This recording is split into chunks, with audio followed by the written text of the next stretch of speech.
Every day is a party with funky good time. Funky good time. Many people hit you. They hit me with some funky beats, and I dance. What about hammers? Hammers, like hammer time. Do do do do. Like hammer time. Oh, come on now. You just need to get in the mood. You just need to party a little. It'll cheer you up. If you're not moving, you're not grooving. You wouldn't hit me with that hammer, would you? Don't look at my eyes. Don't look at my eyes without my sunglasses.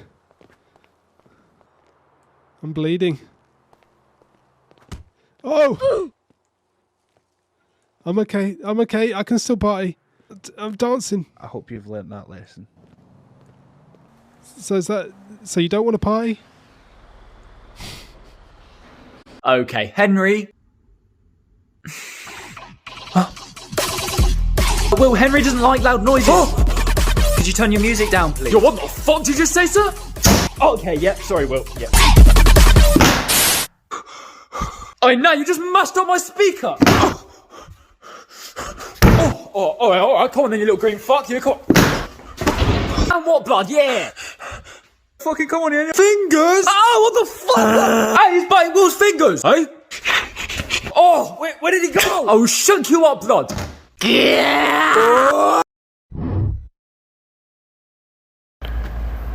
Okay, I've seen a lot of idiot bartenders before. First of all, look at the size of the glass. Half-gallon bottles, no pourers, 2 ounces, 4, 5 ounces, 6, 7 ounces are going in here now. You know what? Unless he's using this as gasoline for his car, this guy's going to kill somebody. 8 ounces, 9 ounces of alcohol.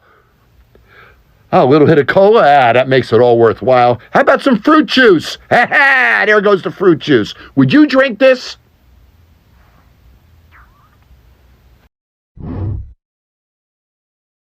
Name a country beginning with V. Venezuela! I said Finland. Huh? Finland! Finland. Oh my days! Allow it! Don't chat to me! You said what? Finland! You were on some joke thing! It's an F, blood. Listen, I want to know where What'd you Finland say? is. A V, V. V? Yeah. Venus.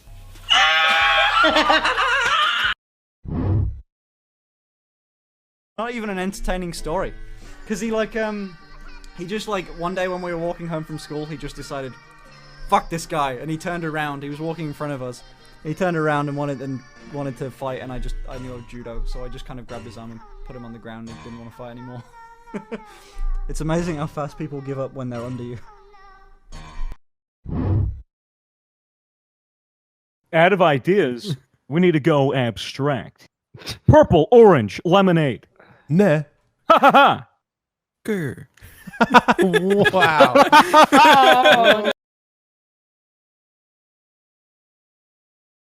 Nobody can stop me from committing the act that I'm about to commit. Where the fuck are they? Yes. Yes.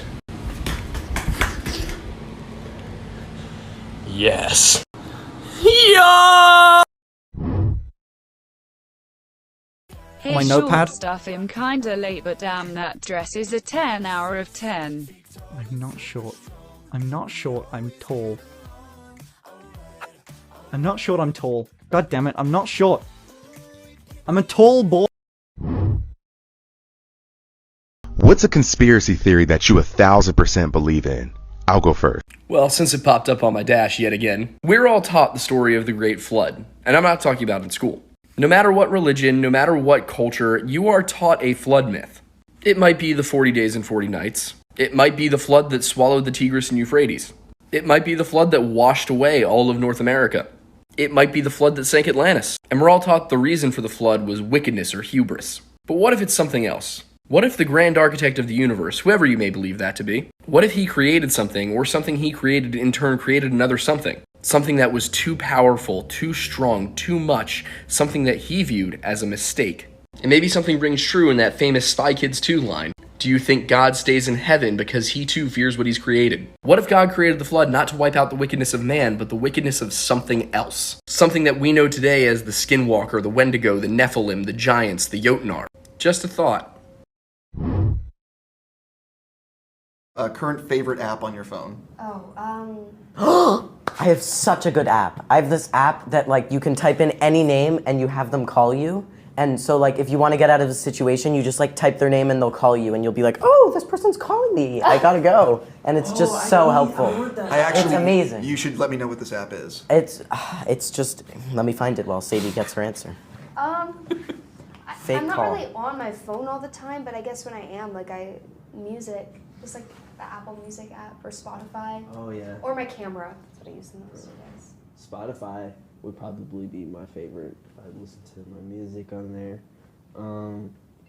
Oh, look at that. Sadie's calling me. That's so weird. I gotta go. See? It's amazing. So either I'm a genius or I'm going to really regret doing this. I want this dice tower to be heavy on the bottom, and so I'm going to try to fill these little holes, it's called infill, up with something cheap. I went to my 99-cent little corner store and got some of these nail boxes, which feel, you know, kind of heavy. And I got some glue, and the plan is really just to dump the nails in there, pour some glue on top, hopefully it holds it in place, and I'm either going to ruin this thing or it's going to come out great. I'm hoping this will help me pour the nails in the print better. Okay, let's pause the print. Please work, please work, please work. Okay, we're just going to start pouring some nails into this thing. I don't know. Really wish I could have used like sand, but they don't really sell sand at this little corner store, so this is what I got.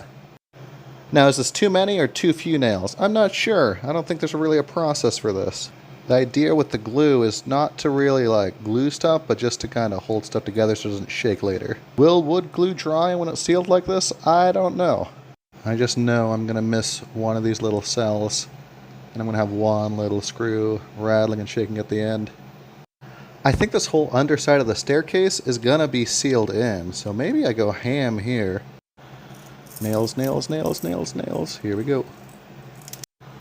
Well, after doing that, I realized I should have done a layer of nails, a layer of glue, then a layer of nails, and yeah, that would have been great. And look at that. Doesn't that look appetizing? I can't say whether or not this was a good idea, but I can say I did fill it with some nails and glue. And, you know, that's something. No one can take that away from me. Okay, let's resume the print. Now, it's going to take us about 40 more hours to figure out if this is a good idea or not, so go ahead and subscribe if you're curious to see if this turned out and if you want to know what this dice tower is going to be. What else is new? I'm here at the cemetery today.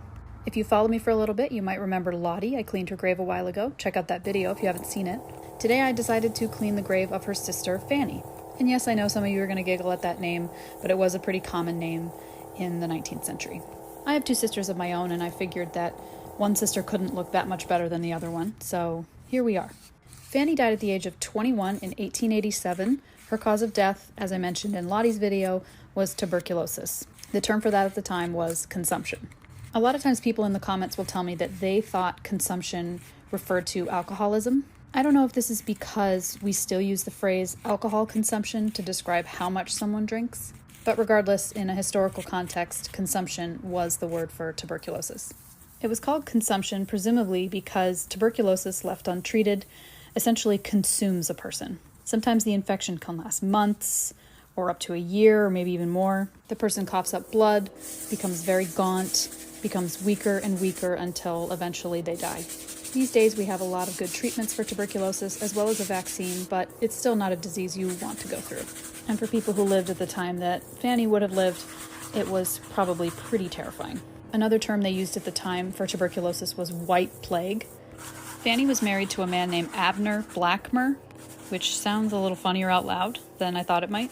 I couldn't find any children, but they also weren't married very long, and her disease lasted about 11 months before she died.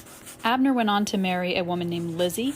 They had several children, and he died in his late 40s. I did a little bit of research on Fanny and Lottie's family. Their father, Philo, was 61 years old when he married their mother, Augenette, who was 23. That is not super common for the time, at least in my research. Abner and his first wife had quite a few children, but only 2 of them lived past young adulthood. And despite his relatively advanced age when Lottie and Fanny were born, he outlived both of them. Jeanette, being much younger, she lived until about 1907 when she died of apoplexy, which was a term for either stroke or brain aneurysm. As you can see, Fanny's stone brightened up really nicely, and I'm really excited to see how the D2 brightens it even more over time.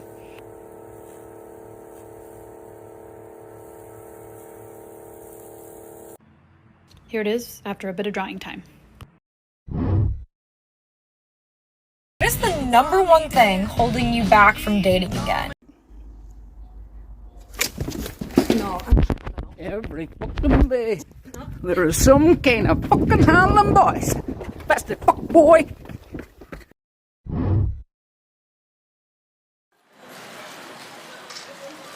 What in the holy hell?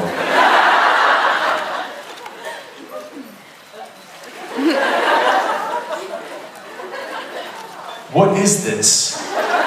No. I'm gonna regret this. I really am. Ooh, who is this? Okay. All right. Can I ask you all a favor? And that is to close your eyes. I'm serious. Close your eyes. And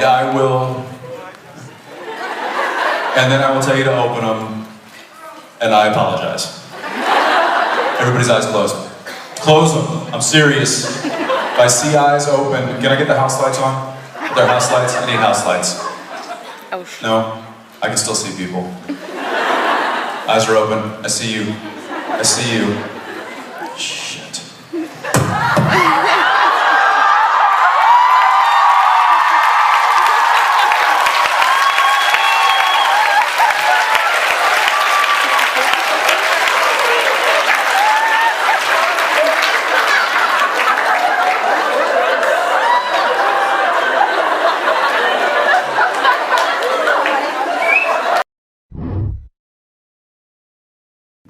Donkey! First name, Twat. Oh, Matt. My apologies. How can I help you? Pardon? Oh, you're my daughter's date. Oh, fuck me. Oh, wow. Could you excuse me for just one moment? Yes, thank you, sir. Wow. Fuck me. One thing I can tell you is that Tilly should have gone to fucking Specsavers because that boy's got a face like a dog's arse. What a shame. Have you ever wondered what would happen if you only watered a plant with milk? Me neither. Let's try it. So I have our 2 cups here with the drainage holes in the bottom. I just gotta fill them up with some soil and then add in some chia seeds. Alright, now that I've got the soil in, it's time to add the seeds. So as usual, I'm just going to be using chia seeds because they're the most readily available seed for me. Also, I will be adding 2 grams of chia seeds into both cups to keep things accurate. By the way, don't worry, I already zeroed out the spoon, so this is only the weight of the chia seeds.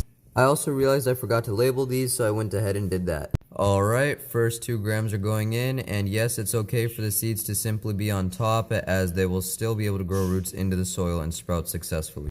Alright, I'm now going to be putting in the seeds for the milk sample. And now for the fun part, watering. I will be filling each fluid up until this 4th line and then water the samples. For this experiment, for the first time I used the 4th line because the first watering should always be the biggest watering, as it is imperative to plants' success. Now time to water with the milk, which is filled up till the 4th line, and it is important to state that this milk is room temperature. The milk is now going in, and man, that looks so weird. Wow. And now as we can observe, the amount of fluid in the drainage cavities of both samples is about the same. And now I will be leaving both samples in a partially sunlit window. Like and follow for day 2.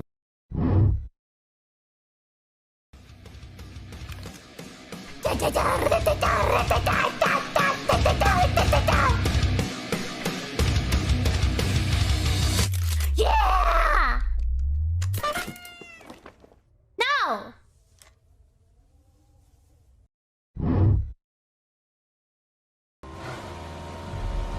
See ya, suckers. Bye. Say the word. No, it's No. good. God will handle it. We need more light.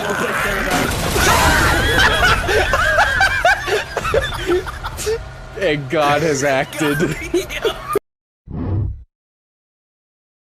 I don't even know what cars I have, I'm not gonna lie. Can I see what car I have? You won't even Not see really. me coming. Oh, you stupid cunt, I can't.